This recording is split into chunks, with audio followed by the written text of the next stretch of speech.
Hello student, this is third video of class 8 history second chapter from trade to territory। तो हमने इसके पहले देखा था कि किस तरह से जो ब्रिटिशर्स थे वो कैसे हमारे यहाँ आए थे। उनका मेन एम था कि वो ट्रेडिंग करें यहाँ पे, लेकिन कैसे फिर वो यहाँ पे बैटल्स हुए। बैटल ऑफ पलासी के बारे में हम लोग पढ़ रहे थे। तो फिर देखिए after the battle of Plassey के बैटल के बाद सिराजुद्दीन जो थे उनको क्या बना दिया गया, वो हटा के जब मतलब ये हार गए थे। सिराजुद्दीन जो थे वो हार गए। उसके बाद क्या हुआ कि मीर जफ़र को नवाब बना दिया गया। लेकिन इसके नवाब बनाने के बाद भी जो कंपनी की जो मतलब मोटो था उनका ये था कि वो सिर्फ यहाँ पे ट्रेडिंग करेंगे, एडमिनिस्ट्रेशन का कोई कार्य नहीं देखेंगे। इट्स प्राइम ऑब्जेक्टिव वॉज तो देखिए मैंने कहा ना कि वो अपने ट्रेड को बढ़ाएंगे। This could be turn without conquest so the help of local rulers, ठीक है, who are willing to grant privilege then territories need to be taken over directly. तो वो ये चाहते थे कि उन्हें जो जिसको नवाब बना दिया गया वो डायरेक्टली उनके अंडर में काम करे, उन्हें अधिक से अधिक मतलब ज़मीन दे ताकि वो अपने ट्रेड को बढ़ा सके, ठीक है।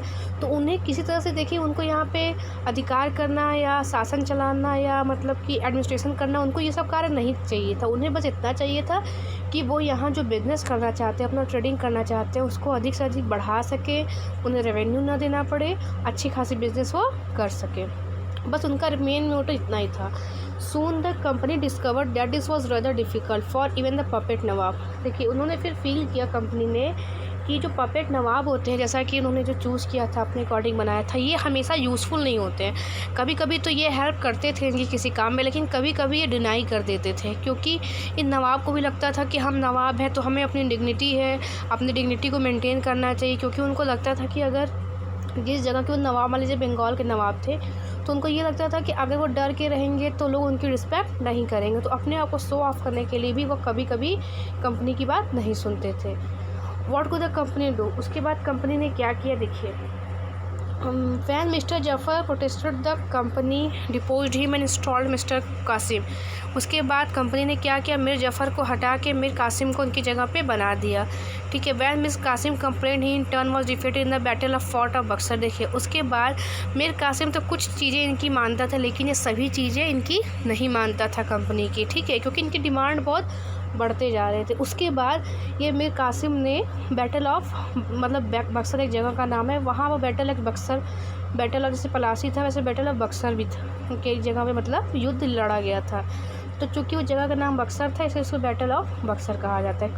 कब लड़ा था ये? 1764 में। क्यों लड़ा था मीर कासिम ने? क्योंकि वह कंपनी की जो डिमांड थी वो दिन पर दिन बढ़ती जा रही थी और वह उन लोग की बात को मानने को तैयार नहीं था, लेकिन कंपनी बहुत फोर्स करती थी, इसलिए वो इनके अगेंस्ट बक्सर में जाके युद्ध शुरू कर दिया। ड्राइन आउट ऑफ बंगाल में मिस्टर जफ़र वो उसके बाद क्या हुआ, मिस्टर जफ़र हार गए, ठीक है।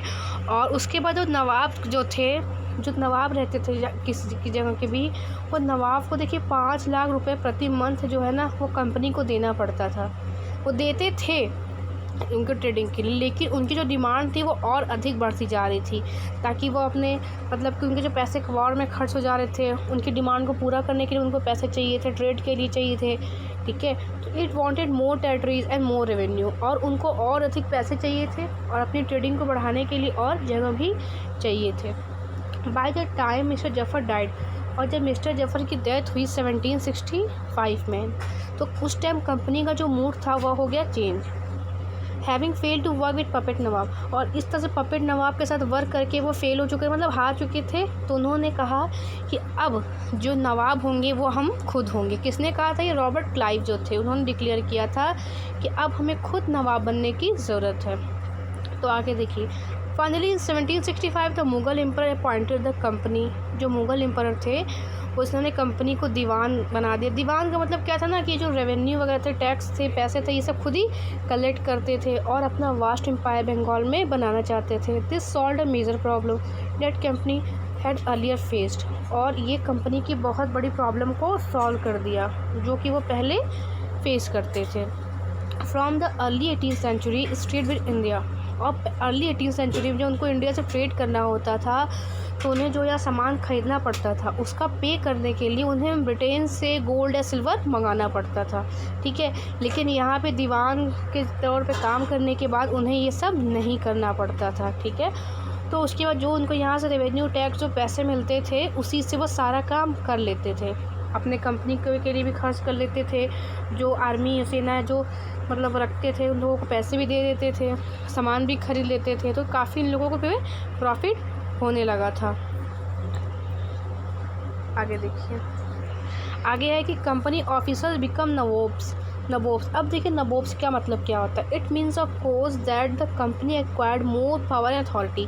इसका अर्थ होता है कि जो कंपनी थी वह नवाब बनने के मतलब दीवान बनने के बाद वो चाहती थी कि उसके हाथ में और पावर अथॉरिटी आ जाए। But it also mean something is, लेकिन उनका अर्थ और इससे अधिक था। ईच कंपनी सर्वेंट, जो कंपनी के प्रत्येक सर्वेंट मतलब हर एक कंपनी जो सर्वेंट थे उन्होंने यहाँ पे जो राजा थे उनको नवाब जैसा जीते हुए देखा था। तो वो सभी चाहते थे कि वो प्रत्येक अपना एक अलग अलग बिजनेस करे, खूब सारे पैसे यहाँ कमाए और नवाब की तरह अपनी ज़िंदगी जिए।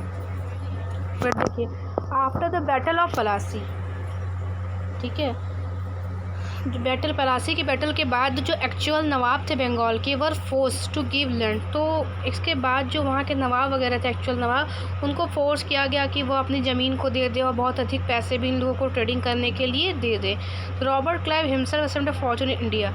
जब रॉबर्ट क्लाइव थे जो यहाँ पे देखते थे मद्रास में पूरा ऑफिशियल्स, तो जब वो यहाँ आए थे उनके पास कुछ भी नहीं था, ठीक है।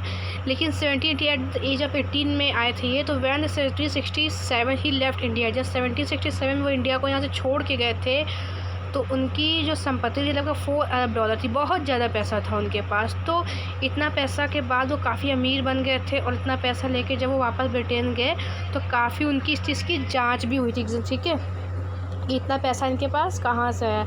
लेकिन फिर क्या हुआ कि उनको पाया गया कि उन्होंने कोई गलत कार्य से पैसा नहीं कमाया है, इसलिए उनको छोड़ दिया गया। लेकिन उन्होंने काफ़ी बहुत ज़्यादा धांधली की थी, ठीक है, धांधली बहुत ज़्यादा की थी, करप्शन बहुत ज़्यादा किया था। ही कमिटेड सुसाइड, लेकिन फिर भी अंत में उन्होंने सुसाइड कर लिया था 1774 में। However not all company officers succeed in making money like Clive. लेकिन देखिए सभी जो कंपनी के ऑफिसर्स थे ऐसा नहीं कि सभी सक्सेस थे इस तरह से क्लाइव की तरह पैसे बनाने में या करप्शन करने में, ठीक है। बहुत से लोग यहाँ थे जो ये आते ही कुछ समय बाद बीमार होकर मर गए। कुछ युद्ध जो लड़े गए, battle Plassey, battle of Buxar, उसमें मार दिए गए, ठीक है। और उनमें से कुछ ऐसे भी थे जो काफ़ी करप्ट और करप्शन किए और बहुत काफ़ी करप्ट और डिसऑनेस्ट थे।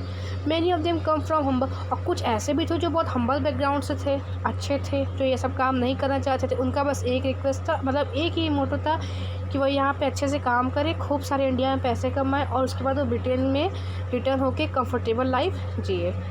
Those who manage to return with wealth led flashy life, जो वहाँ पे मतलब जो लोग इंडिया से रिटर्न होके गए ब्रिटेन में अपने पैसे लेके, वो काफ़ी फ्लैसी लाइफ जीते थे। मतलब लोगों को दिखाते थे कि वो काफ़ी रिच हैं, अमीर हैं, बहुत अच्छे हैं, ठीक है। दे वर कॉल्ड नबोब्स, इसलिए उनको नबोब्स कहा जाता था, वो अपने आप को नबोब्स कहते थे। लेकिन वहाँ पे इनका काफ़ी मजाक उड़ाया जाता था, ठीक है। लोग काफ़ी इनका जो मतलब कि प्ले होते थे कार्टून में, लोग इनका काफ़ी मजाक उड़ाते थे कि लोग मतलब वहाँ से चोरी करके लाए हैं, इस तरह से लाए हैं, गलत कार्य करके लाए। तो काफ़ी लोग के वहाँ के प्ले और कार्टून इन लोग का मजाक उड़ाया जाता था। ओके बेटा, तो जो रेस्ट पार्ट है आप चैप्टर का discuss in next video. Okay, तब तक के लिए बाय बाय।